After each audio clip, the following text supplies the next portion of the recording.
Lagi tira orang hana mingat ate, hana mikat ate dengan dunia nengku kan baik kaya.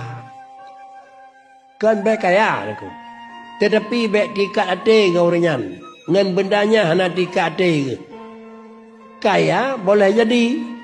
Bak Nabiullah Ibrahim sejai ni. Bak Nabiullah Ismail Sulaiman sejai. Hana mikat ate ngatanya nengku. Kemudian mana hana mikat ate kepada nanya. Giizin lambab tersawuf. Hai manusia. Gata long izin adalah gunakan nikmat long semaksimal mungkin.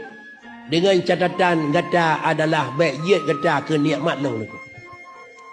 Nak apa ni ko?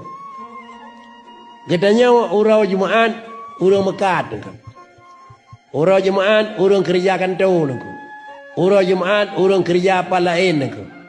Sama dengan nikmat Allah nyana bak saja katanya iaitu kedai kana, kantor kana, dumpu kana. Sama dengan bedah bak tempat yang paling mudah jak masjid. Baik je katanya ke nikmat nengku. Puatlah nikmat, puatlah lahjan ni. Katanya yang naik dalam kedai tu na bersawa na semen. Baik je katanya ke semen nengku. Semen ni naik katanya pihinan di Jumaat nengku. Katanya jaga kamen jaga lemah, lemah pihinai katanya pihinan. Yang ke khun mikat ati dengan dunia yang dia menan. Yang nan sep jai peng pakri. Le katanya nengku.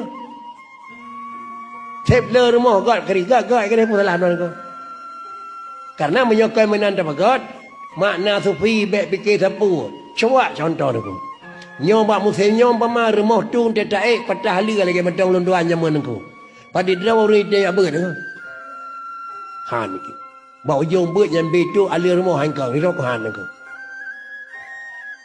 Tetapi kalian BBO mentang pika me apanda mama pakai. Bah ku apa nengku dah.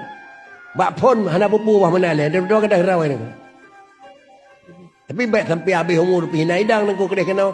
Jadi kenal katanya mentangnya bibe. Karena nak gebi dah pun buat dia hana nak joleh ya je nengku. Bah mana le saya kedai nengku. Tadi kita nyo tingkat rendah pakai ne buat nya na pala. Giyu. Jeut. Pakai ne buat karena ni yui Tuhan. Nya kai ilah nengku. Oh jadi tani ubah tira mentang nengku. Kita yang kau lekoi berkan pakai ne semayang. Nya na pala.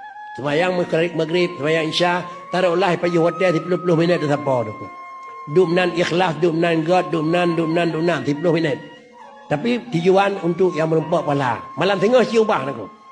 Kepun semayang, niyu oleh Tuhan. Di payuh hotel 10 minit sini aku. Nak beda aku. Mana ubah mentang aku. Kaman aku. Gedanya gesahi ni. Hana mari. Jangan kamu demo elemen yang jitim dengan itu. Maka sama dengan kepun pegat karena adalah niyulul li Allah Taala naka. Nyawa adalah makna bak urang katuh pada tingkat sufi. Buatlah yang kenyataan di lapangan lagi ada bersikap memang lagi nyan.